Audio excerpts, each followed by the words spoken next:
한 잔 따라 드리면서 할아버지 왜 밥 세 끼를 집에서 먹느냐? 한 끼 노인정 가서 먹어라. 아니, 노인정 가서 친구들하고 고스톱도 치고 바둑도 두고 그러면 치매도 안 걸리고 그렇게 전심 한 끼 나가서 먹으면은 며느리도 아침 다 상 치고 난 다음에 학부형도 만나고 친구들도 만나고 아니 며느리가 무슨 징역 사는 것도 아니고 아침 점심 저녁 세 끼를 다 차려줘야 되니 얼마나 힘드냐. 그랬더니 이 할아버지 저한테 화를 내는 거예요. 신부님 난 노인정 가기 싫다는 거예요. 아니 왜 노인이 노인정 가기 싫으냐. 그랬더니 이 할아버지가 저한테 명언을 했어요. 무슨 명언을 했냐면 형들이 심부름을 시켜서 가기 싫다는 거예요. 그래서 노인정 가기 싫다는 거예요. 얼마 전 하나투어에서 난리가 났다고 합니다. 96살 먹은 할아버지가 배낭여행을 신청한 것입니다.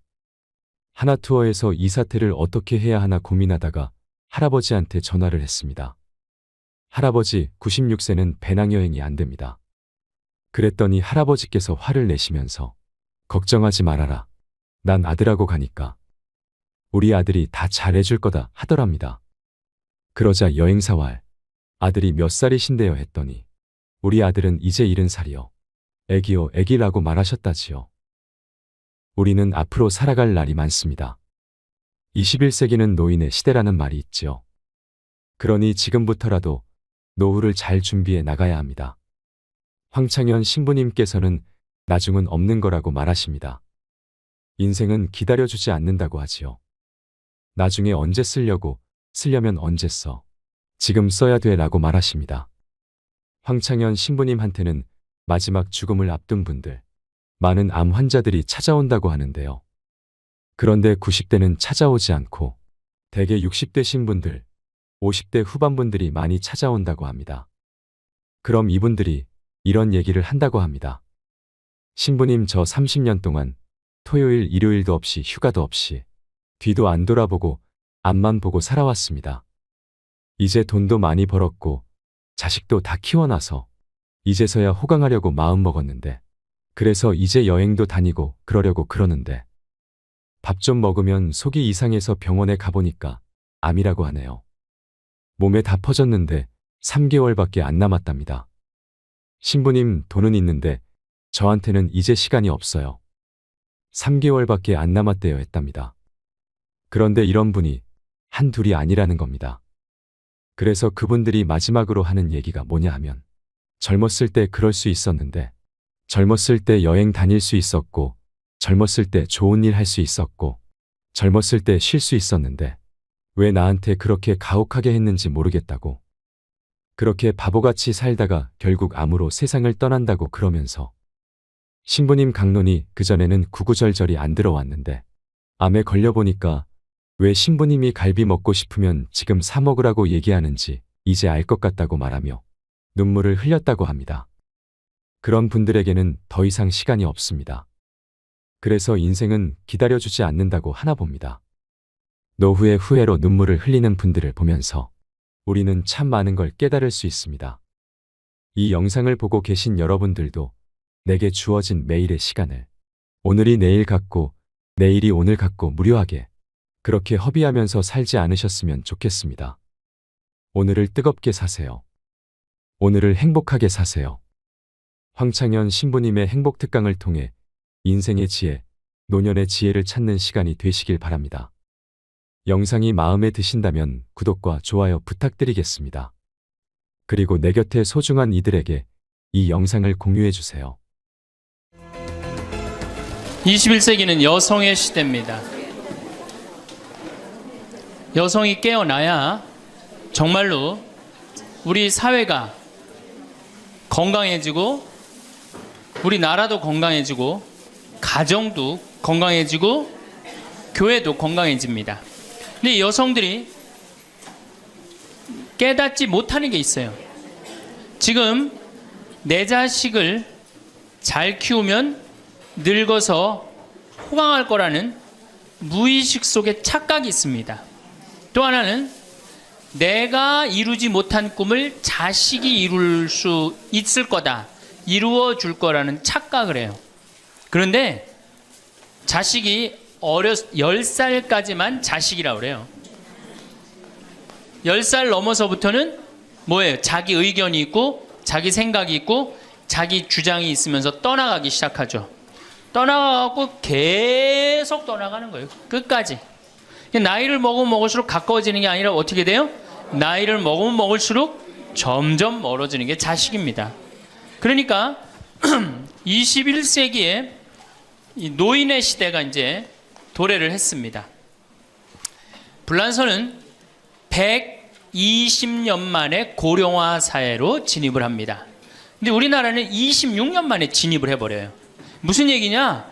지금 50, 60, 70대 되신 분들 이제 안 죽고 그대로 가는 거예요. 네.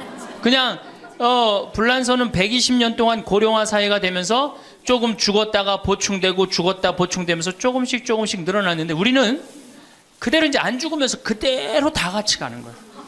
이게 큰일이죠. 그럼 왜 안 죽느냐? 칫솔하고 페니실린 때문에 안 죽는다고 그래요. 칫솔.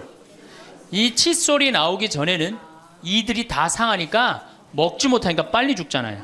근데 지금은 칫솔이 있어갖고 보통 60, 65살까지 가고 그 다음에 또 이제 해 느니까.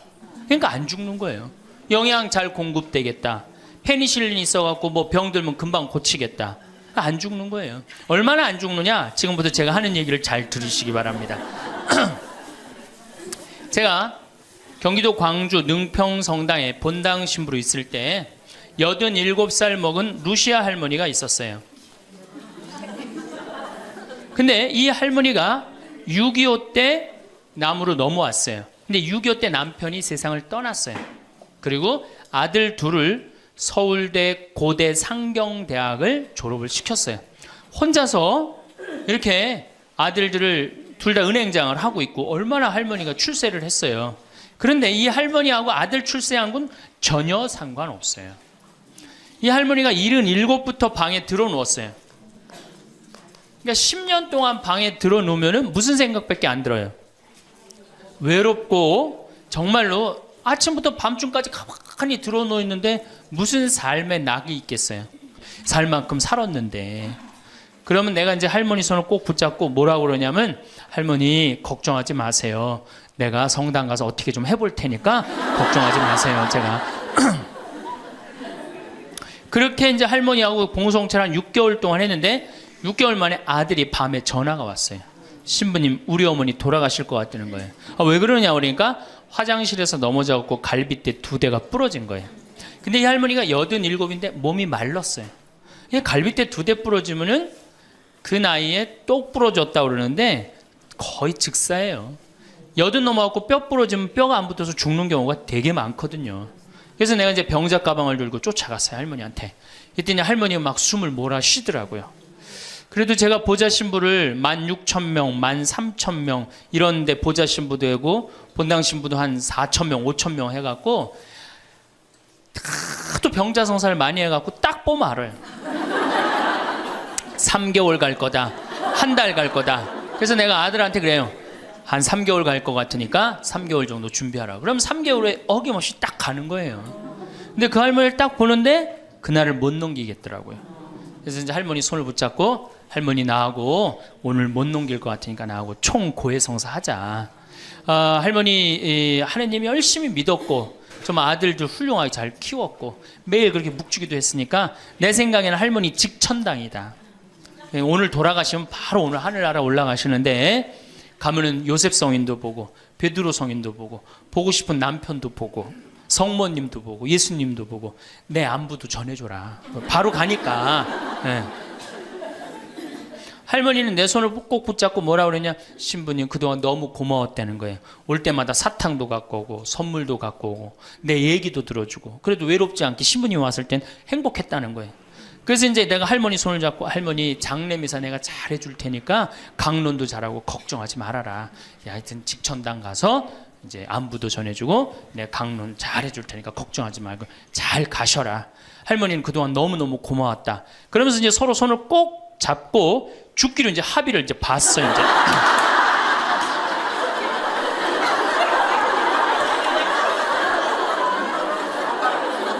그래갖고 이제 본당에 와갖고 연령회장한테 연락을 했어요. 우리 그 루시아 할머니 돌아가실 것 같으니까 빨리 가서 임종경 해라. 그 사무장한테는 내가 이제 내일 아무래도 장례가 나을 것 같으니까 장례 준비를 해라. 이제 그리고 이제 기다리는데 일주일이 돼도 연락이 없고 2주일이 돼도 연락이 없는 거야. 한 달 만에 다시 봉송채 신청이 들어왔어요. 그래서 내가 가갖고 할머니한테 그랬어. 할머니 어떻게 된 거냐. 우리 살아서 안 보기로 하지 않았느냐. 근데 왜 살아있느냐. 그랬더니 할머니가 우리 아들들이 어머니 돌아가시면 안 된다고 삼성의료원에 데려다가 그걸 붙여갖고 온 거예요. 그래서 그때 이제 할머니가 이제 방에 누워갖고 그전에는 화장실이라도 다녔는데 이제는 이게 부러졌으니까 2년 동안 화장 못 가고 오줌똥을 며느리가 받아냈어요. 그 며느리도 참 착한 며느리죠. 90살이 됐어요. 이런 부활 때 돼갖고 내가 이제 봉송채를 나갔는데 할머니가 일어나서 나온 거예요. 날 마중을 나왔어요. 그리고 하시는 말씀이 신부님 이제 좀 일어나 다닐만 하다는 거예요. 이게 지금 가두션찬을 판국인데 일어나 다닐만 하다. 92살이 됐는데 이 할머니가 내가 성당을 줬는데 성당 어떻게 줬는지 구경하고 싶다고 이게 이불을 뒤집어 쓰고 성탄 전야미사에 나왔어요. 이제는 안 죽어요. 여러분들 정말로 내가 보통 이게 30년을 한 세대로 봅니다. 그렇죠? 그 60까지 결혼 30에서 60까지 정말 오래 사는 거예요. 근데 요즘은 이제 90까지 한 남자하고 60년을 살아요. 살만해요? 한 남자하고 한 여자하고 한 남자하고 부부로 만나서 딱 30년 사는 게 가장 맞대요. 그래서 그걸 30년을 한 세대로 보는 거예요. 근데 이게 더블로 사네. 한 남자랑. 저는 생각 잘했죠. 장가 안 가고 혼자 사는 게 정말 좋은 거예요.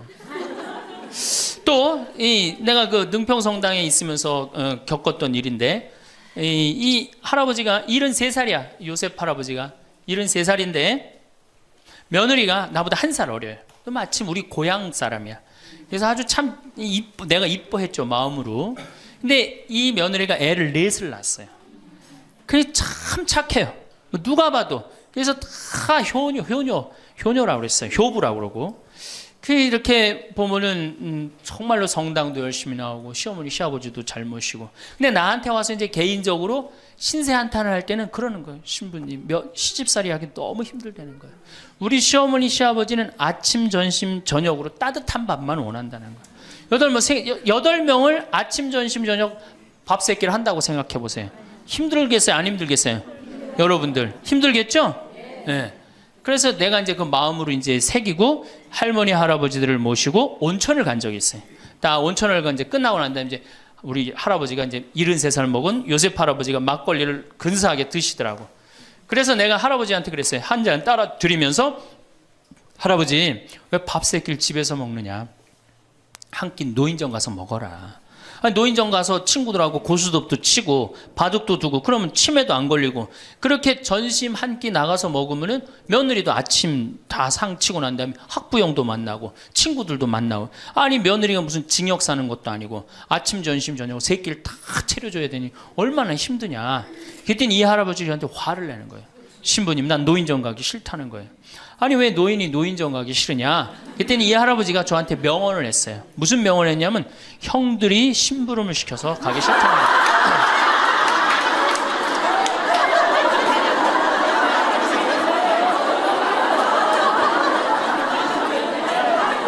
아니 무슨 73세 형들이 심부름을 시키냐. 그랬더니 아 신부님 모르는 소리 하지 마세요. 자기가 딱 나타나면은 술 받아와라 라면 끓여라 그런다는 거예요. 그래서 노인정 가기 싫다는 거예요. 제가 그때 너무 충격을 받아갖고 벌써 5년 전 얘기예요. 수원에 있는 아버지한테 가서 물어봤어요. 아버지 노인정 가세요. 그때 아버님이 73이셨어요. 아버님 노인정 가세요 안 가세요? 그랬더니 안 간다고 화를 내시더라고. 아니 왜 노인정 집에는 우리 어머니 아버지만 살고 자식들은 한 1km 반경에 떨어져서 살거든요. 아, 왜 안 가시냐고. 그랬더니 우리 아버님 하시는 말씀이 형들이 청소시켜서 가기 싫다.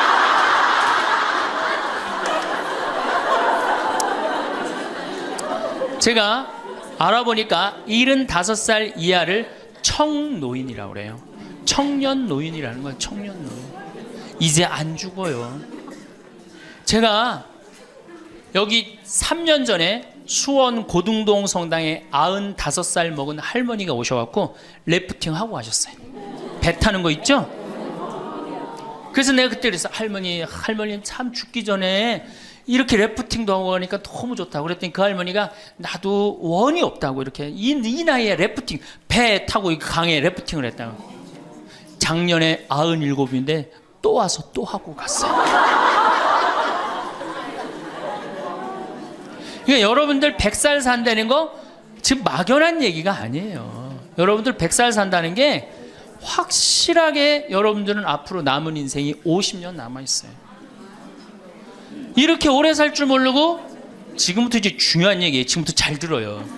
지금부터 이렇게 오래 살 줄 모르고 있는 돈 없는 돈 자식한테 다 물려줬어. 얼마를 물려주느냐. 이게 이제 큰일이에요.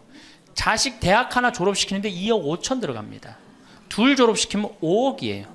부부가 은퇴해서 죽을 때까지 우리가 지금 필요한 현금이 5억이에요. 자식 둘 대학만 안 보내면 뭐예요? 딱 노후대책연금 딱 확보하는 거예요.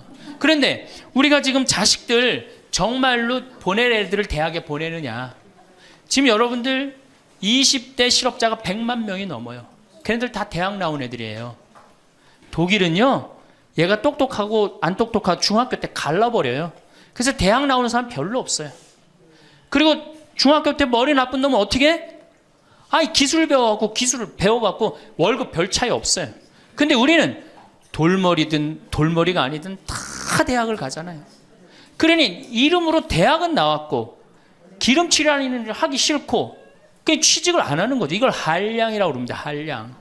그러니까 공장에는 일할 사람이 없고 실업자는 흘러넘치고 그래서 공장에 일할 사람을 채우기 위해서 캄보디아, 베트남에서 사람들이 오고 이게 우리나라가 망조로 가는 길 아닙니까? 여러분들 대학 공부할 애들이 사실은 몇 명이나 돼요.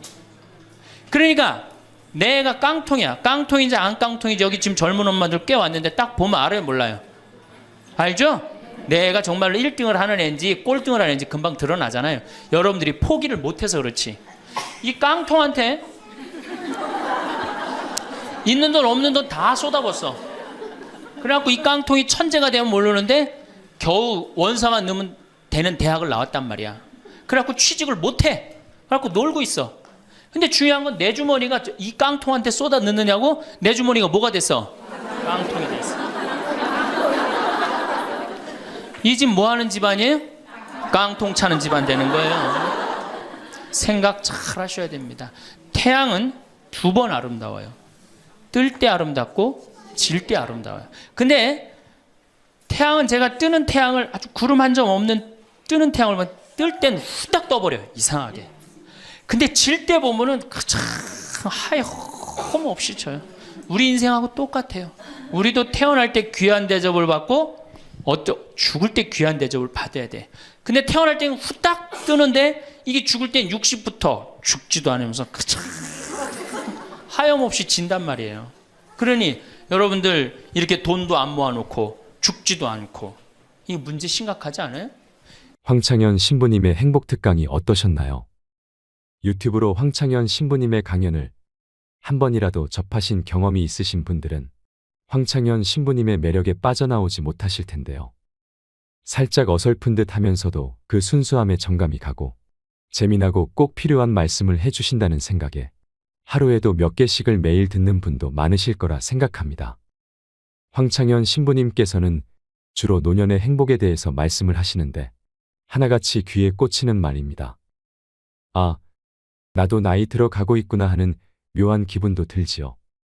어렸을 적엔 노년에 대해 얘기하면 남 얘기 듣듯 했는데 이젠 멀지 않았구나. 나도 나이 들면 그래야겠구나 하며 완전 내 얘기처럼 듣고 있게 됩니다. 신부님 강연의 댓글을 보면 무신론자도 많고 불자도 많습니다. 그 이유가 무엇인지 이제서야 알 것 같습니다. 앞으로 갈수록 노노 갈등이 많아진다고 합니다. 병에 걸린 70노인이 정정한 93세 부친 때문에 괴로운 시대라는 것입니다. 그런데 나이든 부모는 뭐가 필요하다, 뭐가 먹고 싶다, 요구가 아주 많다고 하지요. 자식들에게 너무 희생하지 말고 효도를 강요하지 말고 내 노후는 내가 지켜야 합니다. 앞으로 효도는 없다고 합니다. 사랑이 있을 뿐이지요. 죽을 때까지 give and take 하라. 참 좋은 말 같습니다. 부모는 늙어서도 자식에게 줄 수 있어야 합니다. 하지만 한꺼번에 많이 주지 말고 조금씩 주어야 합니다. 내가 줬을 때 돌아오는 자식에게 주어야 합니다. 돌아오지 않는 자식은 싹수가 노란 것입니다. 부모와 자식 간도 죽을 때까지 give and take인 것입니다. 젊은이들이 사라진 곳에 70대 노인이 막내가 되었다는 이야기가 저는 참 기억에 남습니다. 여러분은 어떠셨나요? 여러분은 70대의 노인정에 가는 것을 어떻게 생각하시나요? 70대는 노인일까요? 이 영상을 보시면서 어떤 깨달음을 얻으셨는지 댓글로 여러분의 소중한 의견을 공유해 주세요. 다양한 사람들과 허심탄회하게 이야기 나누면서 의미를 한 번 더 되새기신다면 가슴에 더욱 남을 것입니다. 이상으로 책틀맨이었습니다. 지혜를 쌓는 당신의 오늘이 아름답습니다. 더 좋은 영상으로 찾아뵙겠습니다.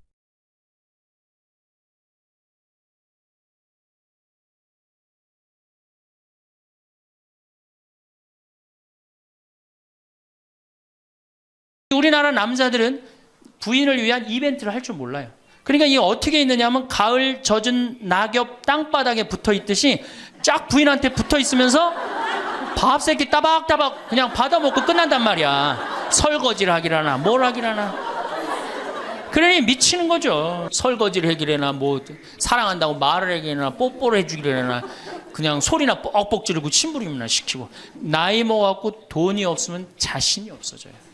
자신이 없어져요. 여러분들 지금 자식들이 부모한테 용돈 얼마 주는 줄 아세요? 1년에 100만 원 줘요. 그 나누면 8만 원이에요. 8만 원. 그걸 받으려고 있는 돈 없는 돈 대동아 전쟁부터 고생해가면서 그렇게 키워요. 이제는 부모 자식지간의 효의 개념은 끝났어요. 효는 끝났다고 그래요. 평균 수명 100세 시대가 다가왔습니다. 사람들은 대부분 20대에 공부하고 30대에 결혼해서 50살까지 자식을 키우고 60대까지 세운 인생 설계를 전부라고 생각합니다. 그 후 40년 동안 인생 설계가 돼 있는 사람들이 얼마나 될까요? 노년은 인생의 휴가를 받은 것과 마찬가지입니다. 살아가야 할 날들이 몇 년 남았는가 깊이 생각해 볼 필요가 있습니다. 나이를 먹으면서 가장 큰 문제는 외로움입니다. 우리나라 노인 자살률은 OECD 국가 중 1위로 일본보다 2배가 높습니다. 1996년 당시 노인 10만 명당 28명에 해당했던 자살 인구가 2006년 10만 명당 50명이 훌쩍 넘었습니다. 노년처럼 축복받은 삶이 어디 있을까요? 오래 사는 것은 큰 축복입니다. 축복의 시간을 행복하게 살아야 합니다. 하지만 사람들은 노년기에는 잃어버리는 게 많다고 생각합니다. 물론 나이를 먹을수록 더 많은 슬픔을 견뎌야 하고 더 많은 것을 잃습니다. 상실은 노년의 가장 두드러진 단면입니다. 친구, 친척, 배우자, 심지어 자녀가 먼저 세상을 떠날지 모릅니다. 상실이란 단순히 죽음만을 뜻하지 않습니다. 삶의 모든 측면이 상실의 영향을 받는 듯합니다. 사회적, 경제적인 것 외에도 눈이 침침해지는 것과 같은 육체적 상실은 독서나 운전처럼 즐거움을 주었던 활동을 어렵게 만듭니다. 상실을 경험한 사람들은 다른 사람과 나눌 수 있어야 합니다. 황창현 신부님께서는 외로움과 상실로 힘든 노년기에는 가장 중요한 존재가 친구라고 합니다. 노년기에 가장 좋은 것은 살던 곳에서 친구들과 함께 살다 죽는 것이라고 하지요. 우리나라의 교육제도는 초등학교 6년, 중고등학교 6년, 대학 4년까지 배우고 그 이후에는 교육과정이 없습니다. 어린 시절 배운 지식으로 평생을 살아갑니다. 하지만 100살까지 풍요롭게 살려면 끊임없이 공부해야 합니다. 재산관리, 건강관리를 비롯해 그동안 살아온 재능을 노후 생활에 어떻게 활용할 것인지 배우는 교육의 장이 마련돼야 합니다. 친구들과 활기찬 노년을 보낼 수 있는 노인대학이 많아져야 합니다. 자식들과 가까이 살면 살수록 오히려 깊은 갈등이 생길 수 있습니다. 자식에 대한 기대는 원망을 키울 뿐입니다. 내가 어떻게 키운 자식인데 하는 생각으로 섭섭한 마음이 커지지요. 하지만 처지를 바꿔놓고 보면 부모는 자식 키우는 재미에 빠져 자녀를 길렀지만 자식은 부모가 죽어가는 것을 보는 것입니다. 몸이 아프고 고통스러워하는 모습을 지켜보는 일은 슬픕니다. 자식들에게 의지하는 것보다 부부가 스스로 행복한 노후를 보내는 것이 더 화목한 가정을 만들 수 있습니다. 미국은 재산 보유 형태가 주택은 30%, 금융자산 70%지만 우리나라는 주택이 90%, 금융자산이 10%에 해당한다고 하는데요. 하지만 우리나라 노인들은 돈을 쓰기보다 집 한 채 잘 갖고 있다가 자식들에게 물려주려고 합니다. 황창현 신부님께서 강조하시는 것 중에 이런 말이 있습니다. 자식에게 재산을 물려주면 세 가지를 잃는다는 말입니다. 첫째는 자식, 둘째는 인생, 셋째는 재산을 잃어버린다는 것입니다. 그러니 오히려 그 재산을 관리하며 여생을 풍요롭게 보내는 것은 어떨까요? 오늘은 황창현 신부님의 행복 특강을 통해 나이를 먹으면 찾아오는 세 가지 고통이 무엇인지 듣겠습니다. 노년을 살아가는 지혜를 찾는 시간이 되시길 바랍니다. 영상이 마음에 드신다면 구독과 좋아요, 알림 설정 부탁드립니다. 이제 나이를 먹으면 세 가지가 이제 고통이 옵니다. 첫 번째, 몸이 아파요. 그렇죠?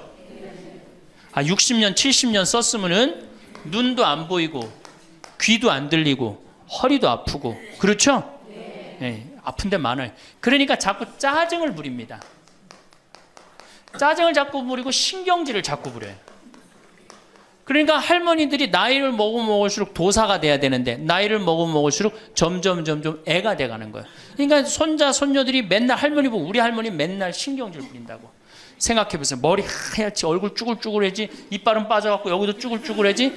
웃어도 현찬을 판국에 거기서 막 신경질 부리고 짜증 부리면 어느 자식이 그걸 보면서 행복해하고 오랫동안 좋은 마음으로 모실 수 있어요. 그래서 저는 90살 넘은 장례미사, 90살 먹은 할머니 장례미사를 본당 신부가 해줬는데 며느리가 70이다.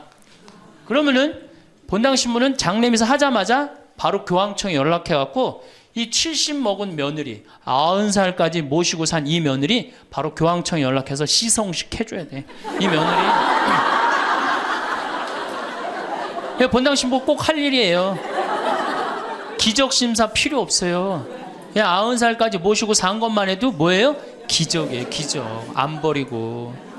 제가 어저께 식사하면서 잠깐 그런 얘기 들었는데 필리핀에 자식이 집 팔고 들어오면은 모시겠다고 그러는데 버린 자식이 있었다며요. 그리고 또 뭐 캐나다에 며칠 전에 또 어디에서 나왔다고 그러더라고. 자식이 그렇게. 여러분들 그게요 남 얘기 아니에요. 여기 노인대학 많이 온다고 그러죠. 제가 노인대학은 1박 2일을 합니다. 그럼 제가 이런 강의를 끝나면 절 찾아오는 할머니들이 참 많아요. 신부님 내 얘기입니다.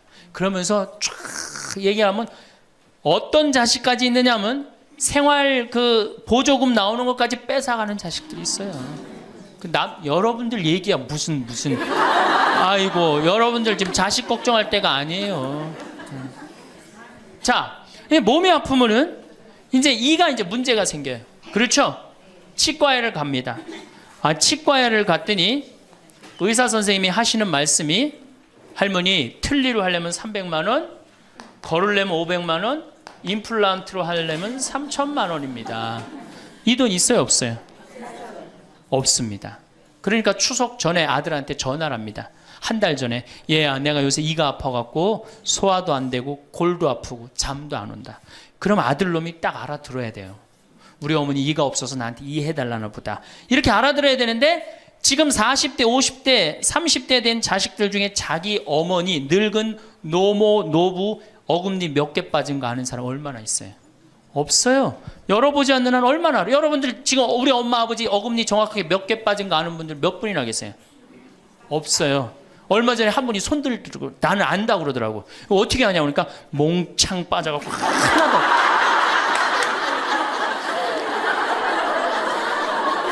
그러지 않는 한 자기 부모님 어금니 몇 개 빠진 거 아는 사람 없어요. 제가 지금 강의를 한 10만 명 이상 했는데 정말로 아는 사람들 없어요. 그러니까 이 아들놈이 한다는 소리가 어머니 소금으로 양치하세요. 헬 이빨이 있어야지 소금으로 해든지 말든지 했죠. 이 속으로 끓는 거죠. 2주 전에 또 전화를 합니다. 얘야, 내가 요새 이가 더 아파갖고 소화도 안 되고 잠도 안 오고 골도 더 아프다. 어머니 왜 이렇게 내 말을 안 듣느냐고 속음으로 해대니까. 그리고 이제 아들이 추석날 와갖고 용돈을 주고 왔는데 딱 10만 원을 주고 갔다. 그러면은 이때부터 미치는 거예요. 이때부터 속이 끓기 시작하는 거예요.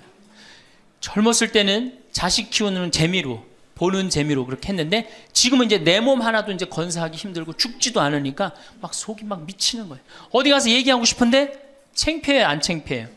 창피합니다. 그러니까 이제 누굴 찾아오냐면 이제 본당 신부를 찾아옵니다. 저를 이제 찾아오는 거죠. 신부님, 내 말 좀 한번 들어보세요. 할머니들이 이제 내 말을 들어보라고 그러면은 이제 몸 아픈 거, 아들이 이해 안 해준 거 이런 것만 하면 내가 다 알아듣는데 우리 할머니들은 내 말 좀 들어보라고 그러면은 꼭 어디서부터 시작하냐면 대동아 전쟁부터 이제 시작해요.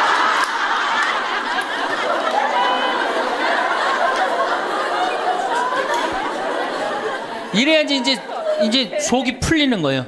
내가 신부님 대동아 전쟁에 시집 와갖고 시집살이 한 얘기, 정말 고생한 얘기. 그래서 신부님 이제 해방이 됐어요. 해방이 돼갖고 좀 살만한가 했더니 글쎄 6.25가 터지지 않았어요. 6.25 아직 이빨 얘기 나오려면 멀었어요. 이제 6.25 그리고 이제 53년부터 참 우리 지금 70대 80대 되는 할머니 할아버지들한테 잘해야 돼요. 53년부터 62년까지 똥구멍이 찢어지게 가난하게 고생한 얘기 합니다. 전 정말 몰랐어요. 똥구멍이 찢어지게 가난하다는 얘기를 참 많이 들었는데 그래서 할머니한테 한번 물어봤어요. 할머니, 똥구멍이 찢어진 게 뭐예요? 신부님, 말도 마십시오.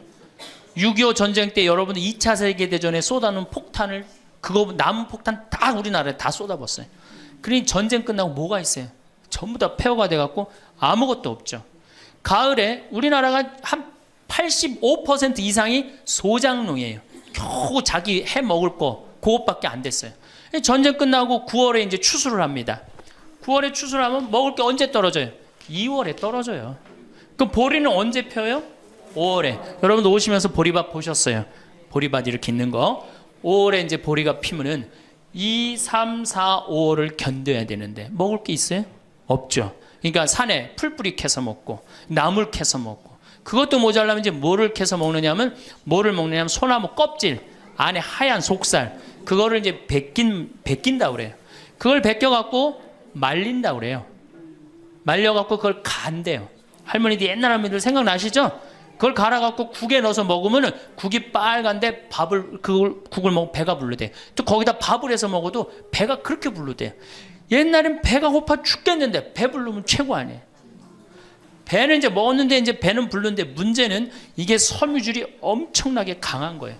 이게 야채나 뭐 채소나 과일의 섬유질하고 틀리대요. 그래갖고 이제 이게 들어가면 소화가 안 되고 딱딱하게 굳는 거예요. 수분이 빠지고. 대장에 가면 이제 딱딱한 돌덩어리로 굳는 거예요. 그 딱딱한 돌덩어리로 굳은 걸 빼내려고 그러니 똥구멍이 찢어지는 거냐. 신부님, 똥구멍이 찢어지게 가난하게 고생한 얘기.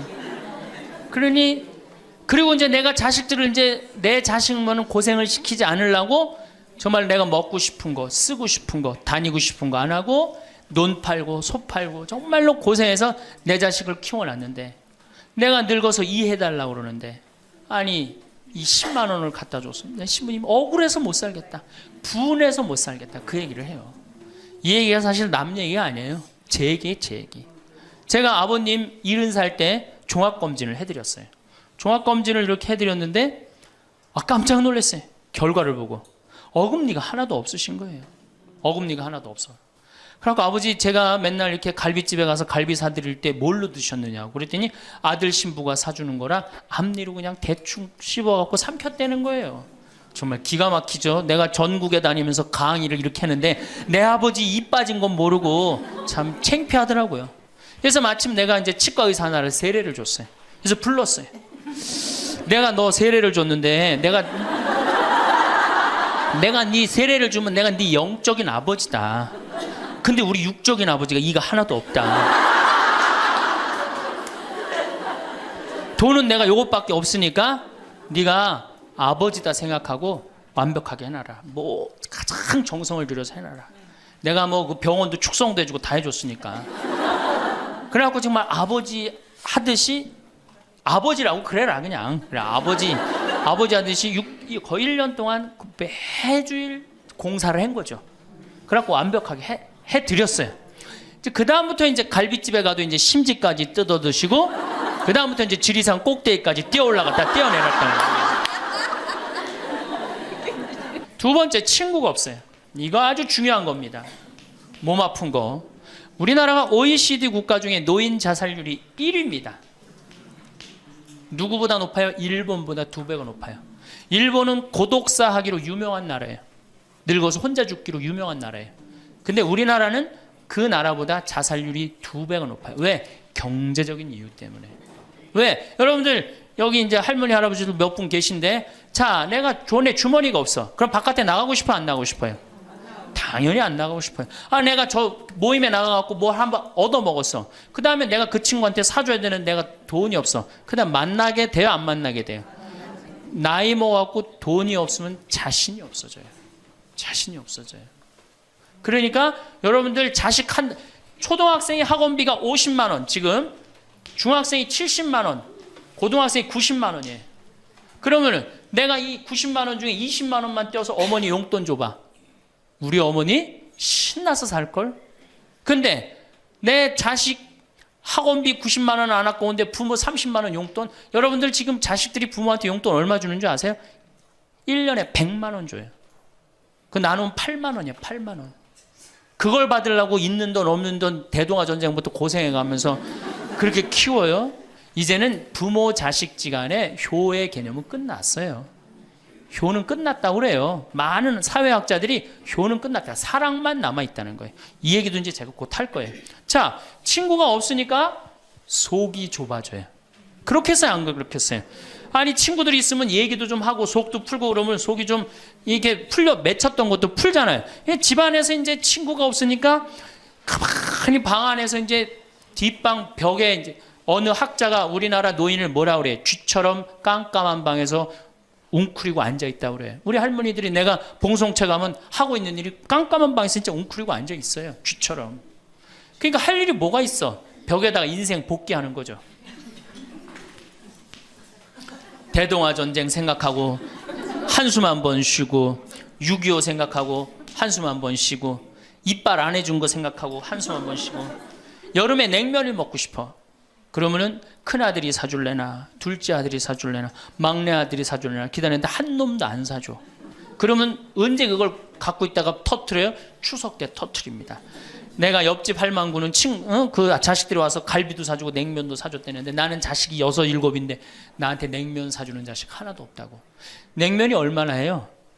5,000원, 10,000원이면 하죠? 그럼 자기 돈으로 사 먹으면 되는데, 우리 할머니 할아버지들은 자기가 자기를 위해서 돈 쓰는 걸 할 줄 알아요? 몰라요? 몰라요. 정말 이거 큰 문제예요. 냉면 먹고 싶으면은 상해 가서 사 먹으면 될 거 아니야. 그런데 그걸 기다리고 앉아 있어. 그러니까 한을 쌓는 거지. 5,000원을 가지고 큰 아들이 사줄래나 둘째 아들은 사 먹으면 되는 걸. 그럼 행복한데.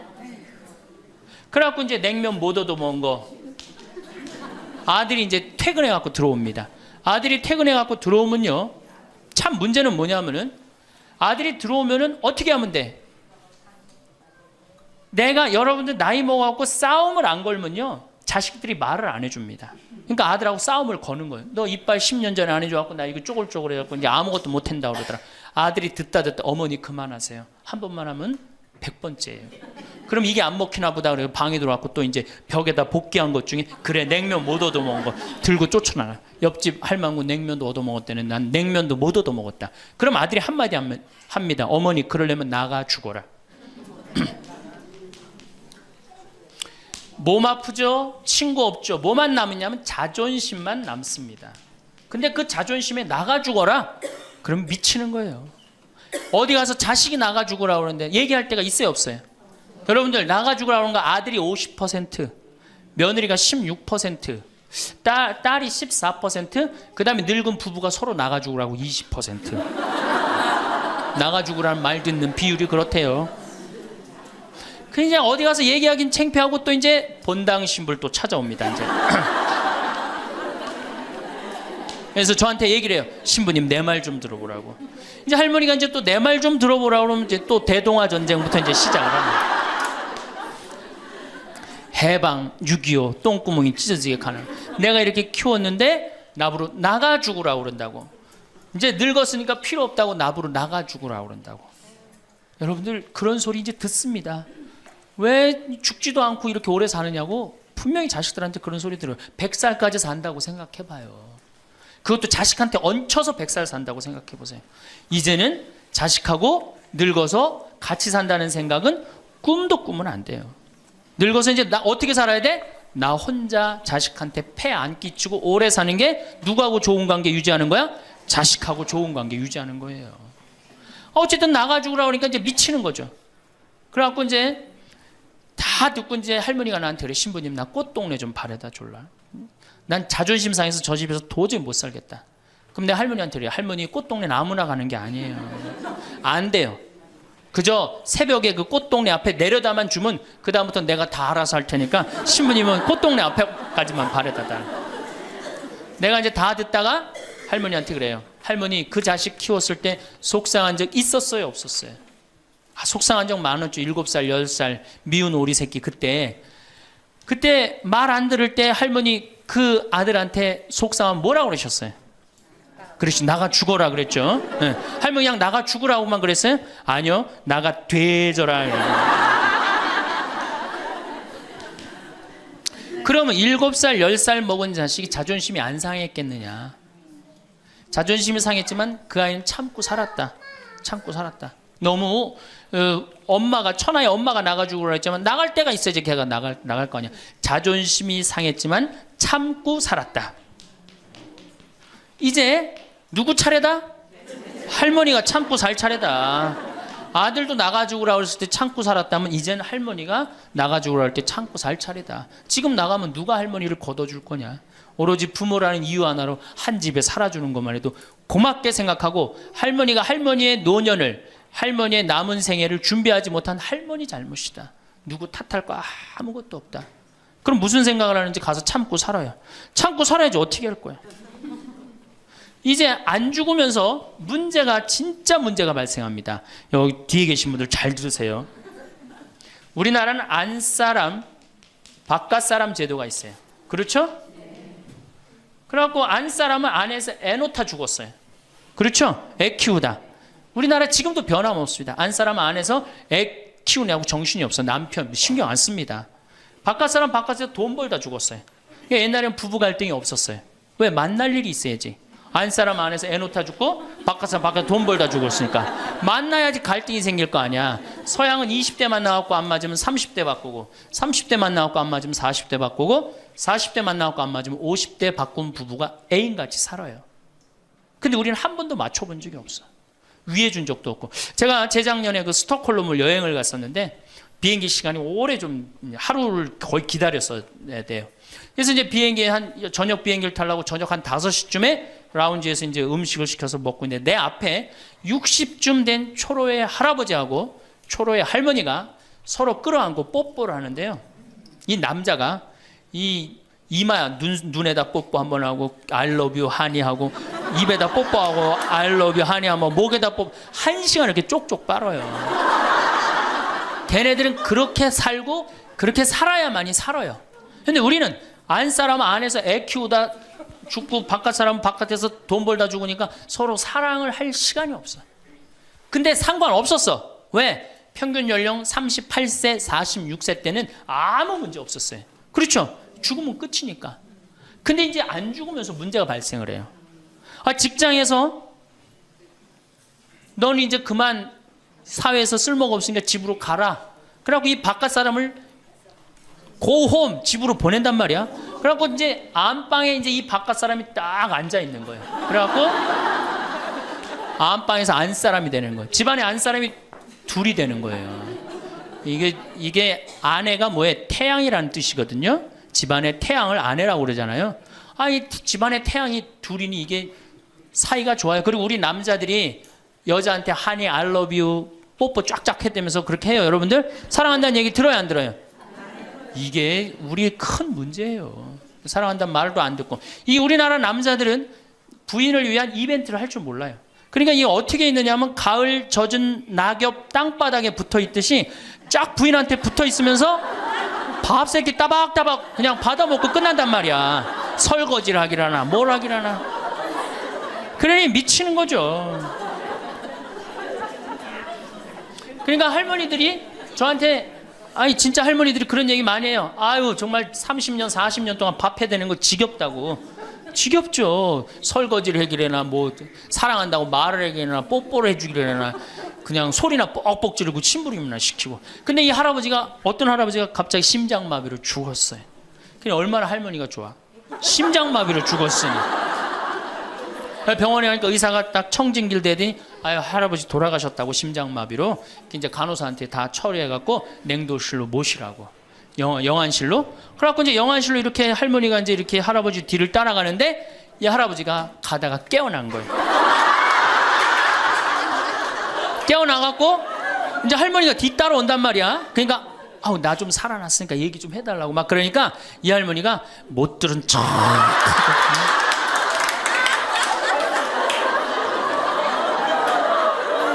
아 할아버지가 조금 있으면 완전히 이제 냉동고로 들어가게 생겼단 말이야. 말은 안 나오고 더 애절하게 나 좀 살아났으니까 얘기 좀 해달라고. 그러니까 이 할머니 하시는 말씀이 할아버지 다리를 치면서 이 양반아 의사가 죽었대는데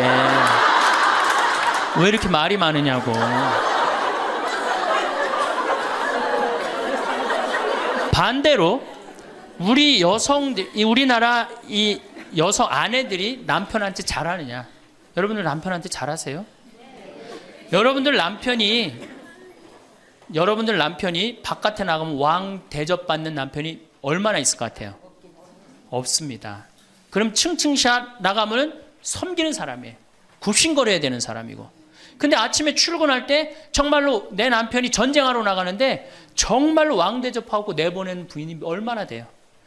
이러지 않으면 다행이지. 머리 막 부시시 해갖고 막 사자 머리를 해갖고 머리 끝에는 밥풀 하나 딱 이렇게 붙여놓고 여보 다녀와. 퇴근을 했는데 아직도 그 부시시한 머리를 가지고 테레비를 보고 앉아있다. 어느 남자가 집에 들어오고 싶겠어요. 여기 평창에 대유라는 룸사롱이 오픈했어 작년에. 서울 아가씨 항시 30명 대기 이렇게. 그러면 여러분들 남편이 어디 가면은 왕대접 받아요. 그러니까 여러분들이 남편을 룸사롱으로 내모느냐 집안으로 끌어들이냐 누구한테 달려있는 거야? 여러분들한테 달려있어. 그런데 그래서 일주일에 한 번 남편을 위해서 요리를 하라는 거예요. 부인이. 정말로 지혜로운 부인은 요리를 한 번씩 하라는 거예요. 그래서 낙지볶음도 하고 요새 그 텔레비에 보면 이렇게 홍어 이렇게 삭힌 것도 많이 홈쇼핑으로 보내주잖아요. 딱 해갖고 삼합 딱 해갖고 와인 하나 딱 준비하고 이브닝 드레스도 좀 쫙 입고 이런 이벤트가 있어야지 60년을 같이 살지. 무슨 재미로 60년을 살아요. 이건 뭐 김치찌개 한번 해줬단 말이야. 부인이 저녁에 김치찌개 해줬는데 다음날 아침에 출근할 때 보니까 그거 졸여갖고 이제 또 내놨단 말이야. 저녁에 퇴근할 갖고 왔는데 그걸 볶아갖고 또 내놨어.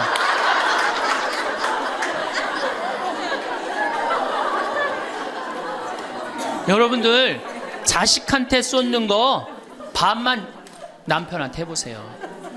여러분들 아마 얻고 살 거예요. 나이 먹어서 유일한 친구가 누굽니까?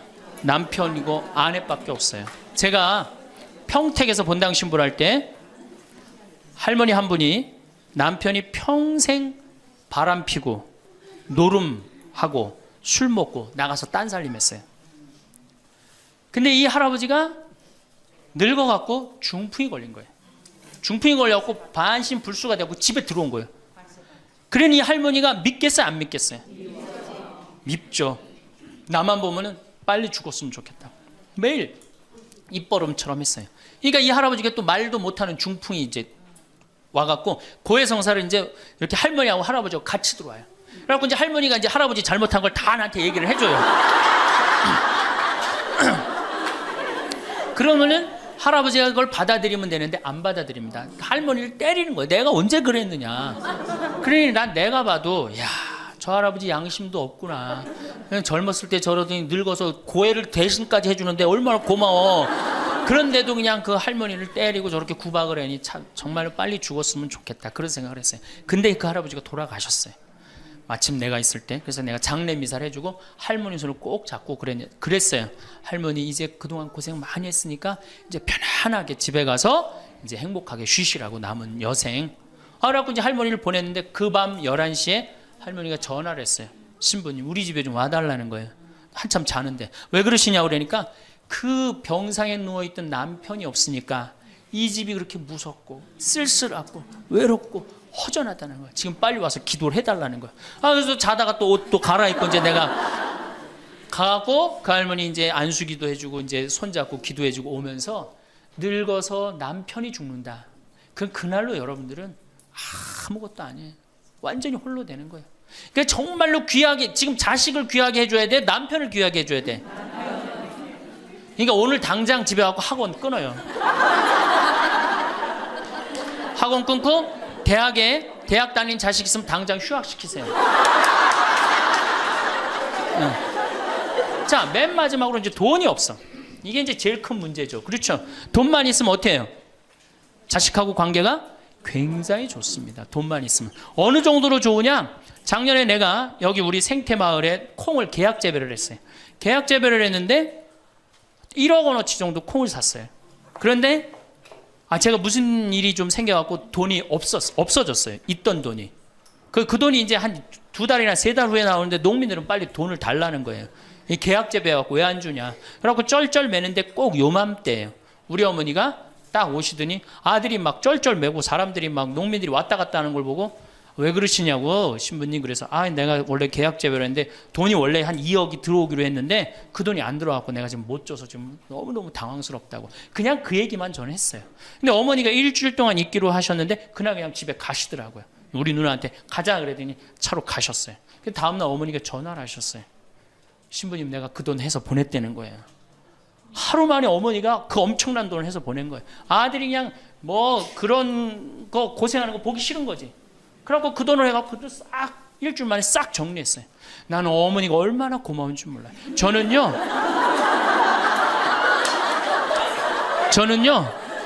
우리 어머니가요 안 죽었으면 좋겠어요.